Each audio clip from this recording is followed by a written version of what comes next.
A very good afternoon. Thank you so much for staying with us here on TV 47.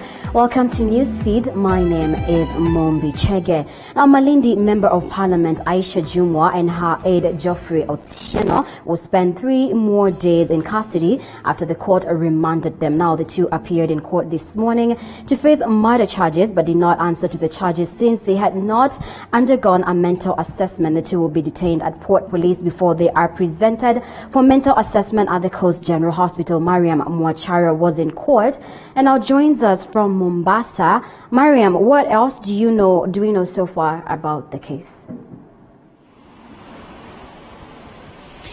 Thank you very much. Definitely here at the Mombasa High Court, where Justice Njoki Mwangi ruled for the detaining of the Malindi MP Aisha Jumwa and her co-accused, who's the bodyguard, Mr. Otieno Geoffrey, until the 22nd this week after psychiatric evaluation. Earlier on, they had been ordered last week by the court to appear at the Makadara Hospital for the psychiatric evaluation, but they did not go. So hence today, that was the ruling by Justice Njoki Mwangi. Let's get to hear about that ruling.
And we apologize for that technical hiccup, but we'll be having all the details on that particular case in our subsequent bulletins. Meanwhile, preparations are complete for this year's Mashujaa Day celebrations to be held in Kisii, and President Uhuru Kenyatta is set to preside over the event, which will have limited guests. Now, David Mudhoka is in Kisii and now joins us live. Mudhoka, how are the preparations so far for the celebrations?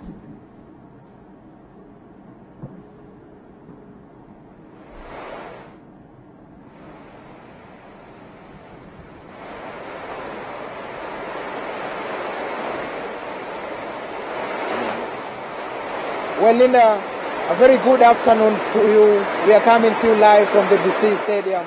Well, it is pouring here like never before, but again, duty calls and we have to report as it is.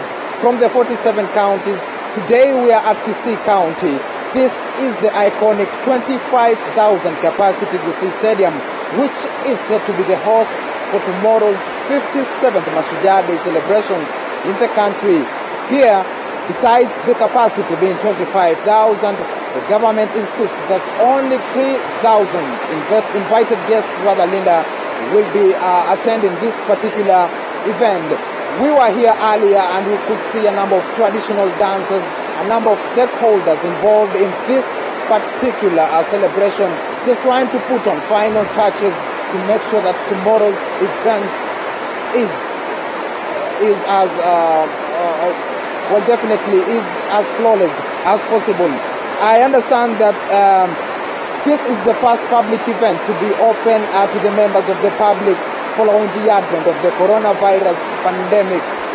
We had the first June Madaraka Day celebrations that was set actually to be held here at the RBC Stadium, cancelled and held at the State House, of course in strict adherence to the ban on social political gatherings that the government had put in place a few months ago. So that particular celebrations were held at State House. This is the first public one. It's still going to be held here at the DC Stadium. A number of dignitaries are expected to be here. That is including the head of state, President Uhuru Kenyatta, the governor here in Kisii County, James Ongwae. Now, I say that only 3,000 people will be allowed in here, but that is not all doom and gloom for residents in Kisii who are expected actually to grace this particular event, witness it firsthand. We have over 10 screens mounted in various screens throughout Kisii town, and that is where these particular residents here in Kisii County will be following up these live proceedings that will begin tomorrow in the morning. Back to in studio. I understand it's not Linda, it's you, Mumbi. My apologies for that. It is well. Thank you so much, Mudoka, for bringing us to speed on the preparations ahead of the Mashujaa celebrations to be held tomorrow in Kisii County. Now, women leaders supporting the BBI initiative have yet again raised their view on the Building Bridges initiative, which is likely to be presented to President Uhuru Kenyatta and ODM leader Raila Odinga this week. Now, led by Kirinyaga Governor Anna Waiguru, the leaders claim that the report will solve the issues on that gender role, which has failed in the parliament. Let's listen in to that. We want to say that because it's about building also gender bridges, that the concept of building is not about taking away, it's about adding to what is there. And so our understanding is, one, what is already there will not be taken away. So if we have women reps, the women reps will stay, will not be taken away. But on top of that, that if Senate has less women, that they will be building gender bridges by adding more women. And also that because we are having a crisis on the 2/3 gender rule, that the building bridges will sort out that issue even before we get the advisory, because Parliament has actually not been able to sort out this issue. And with that in mind and with that principle, I'd want to borrow from a Christian principle in Ephesians, where Christians are told to put on the full armor of God. And as women, we are ready to put on the full armor of BBI to support in pushing the BBI agenda. And our breastplate in the fight for this, in support of BBI, is that nothing is taken away from women. And that women, the position that women have in BBI is protected and is affirmed and is enhanced. That is what we have as women. Thank you. And leaders of Kenya representing the interests of other women in this country, we are hopeful that all our inputs in the BBI process will be taken into consideration by the experts, and that as they finalize their reports, we are expecting that the proposals that we have made on ensuring that the 2/3 gender principle is achieved will be in the BBI report. This process, as I've said, failed to get through the necessary support in the National Assembly through legislation. And so we are hoping and we are expecting that it will be completely dealt with by the BBI report, and we will not need to go back again to attempt to pass a law that will not eventually get through, as we have tried in the last 10 years. The second thing we are saying is that on the matters of the 2/3 gender rule, we are expecting it to cut across at the National Assembly, at the Senate, and at the county governments, and also in the private sector sphere. So cutting across entirely, and the provisions will be provided explicitly in the proposed amendments in the BBI report. I want to tell those who are opposing BBI, because we cannot oppose what we don't know. The report is not out, but people are shouting out there saying we are opposing BBI. We cannot be a country of opposing everything. We must wait, read what is in BBI, and when you oppose, you should know what you are opposing. But we cannot be opposing everything in this country. So as women of this country, I would say that we are going to support BBI, and I believe BBI will be able to implement, or rather, the report should be able to capture what women of this country have presented to the Secretariat. And finally, I want to say that we must be actually peaceful as a country. And as women of this country, we are going to actually make sure that we are negotiating, and we'll make sure that there is peaceful process as far as BBI report launching and implementation is concerned. Because this country, we have faced a lot of problems, and as women of this country, we cannot sit and watch things falling apart. So we are actually asking the country, be peaceful, don't listen to rumor mongers. This country belongs to all of us. We must be actually sober as far as we expect, and also wait for this report to be launched. Don't listen to the rumor mongers. Now, on health matters, health workers and societies have issued a 7-day strike notice following what they termed as government's failure to address their complaints. Now, addressing the media this morning, the health workers are complaining of a delayed promotion, among other issues. One is promotions and redesignations, just as my colleagues had just stated before. And we've decided now we're going to down our tools for us to be given what we deserve. I don't have much to say, but as from 29th, we will be out and we will not be attending to our fellow Kenyans, simply because we want the government to work as they're supposed to. And the Ministry of Health, Afya House, should emulate from the counties. We have our colleagues in the counties. They've been promoted, more job groups up to now. And when you keep on asking as to why this injustice is being done to us. Na hivi leo sisi tumesema ya kwamba kama kupandishwa ngazi kwa wahudumu wa afya haitafanyika kufika tarehe 28 mwezi huu, tumesema tarehe 29 asubuhi ama saa 6 ya usiku tutasitisha huduma ya afya, ama sivyo wenzangu? Tumesema wanajeshi hawa wako nyuma yangu na wengine ambao wako kwenye kazi ama kwenye ofisi wanafanya kazi sasa hivi. Tarehe 29 tumesema tutasitisha nini? Huduma za afya. Kwa hivyo serikali ina siku ngapi? Ina siku 7 ya kusuluhisha hili tatizo. We have been able to issue 2 strike notices. We have gone for mediation and conciliation or arbitration or whatever they call it in the Ministry of Labor, but the ministry keeps on promising that they are going to do this in vain. That notwithstanding, they have actually also promoted within the duration that we have been lobbying and asking for what is rightfully ours. There are those people who have been promoted within the same ministry.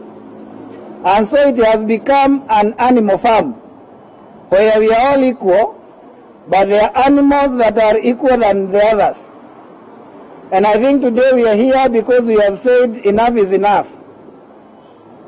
About 13 days ago, on 7th of this month, we issued the PS, Ministry of Health, with a demand letter demanding that the promotions be done and that we be informed or a meeting convened within 7 days. That duration elapsed on Thursday of last week. We were not called. They never. Now, at least 100 adults in South Kajiado are set to do their Kenya Certificate of Primary Education examinations in 2021 after they graduated from Adulthood Education. Now, the Maasai women are aged between 32 to 67 years old, speaking while presiding over the ceremony. Governor Joseph Ole Lenku said education levels in the country are promising as more adults are accepting to enroll in adulthood learning. Ole Lenku lauded women who have been in the forefront enrolling compared to their male counterparts. Sasa tutaenda kama serikali ya county kurelease milioni 40 million katika kuimplement ama kuhakikisha kwamba ile sheria tulipitisha kweli imekuja kuwepo. Hii kuwapatia akina mama masomo inanigusa roho kwa sababu tunajua udhaifu wao mkubwa sana ni kwa sababu hawakuenda shule.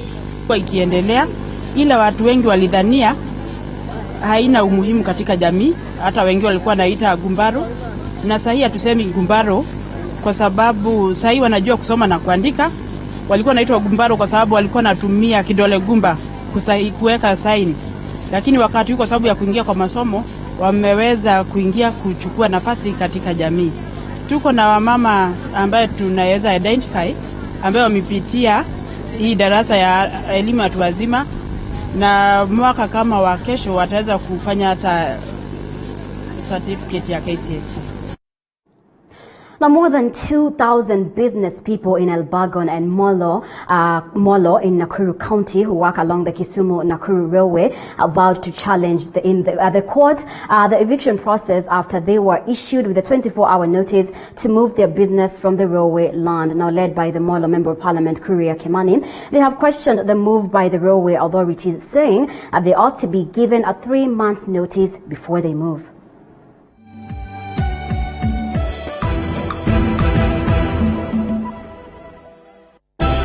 Tuko katika uwanja wa Leri na tunakubali, lakini sasa jana tulikuja tukaambiwa tuondoe maduka zetu. Ilikuwa notice ya haraka na ilibidi hata tufunge kazi na ni tunatafuta riziki yetu. So hii mambo ya kuambia watu wahame overnight, ya unakuja the same people leo really walikuwa wametuma SMS kwa wao wenye biashara hapa wakiitisha pesa ya lease kwa hii mashamba yao. But in the list, serve these people with a 90-day notice. Otherwise, ikibidi tupelekane kotini tuchukue court order, we'll do exactly that. And a galvanized wire manufacturing company is setting up a factory in Mazera's Kilifi County. The factory is projecting to be producing 4,000 metric tons of galvanized wire every month. Now, the company management says the only galvanized wire manufacturing company in the country does not meet the country's demand. Manufacturers of barbed wires, gabion boxes and razor wires through the Kenya Association of Manufacturers is lobbying for the reduction of the excise duty to 10% to allow them import raw materials. Is essentially complete. We are almost proceeding to the stage of installing the machinery, and by January we should be in production. Now, this factory has a capacity of producing 4,000 metric tons of galvanized wire every month. That's like 48,000 metric tons per year. Now, knowing the market demand for Kenya and East Africa in general, we are confident that our capacity, the capacity of other players in the region, we will not only meet the demand for Kenya, but also the demand for East Africa. Additionally, we've also gotten inquiries for selling the same products in countries such as USA and Australia. And why is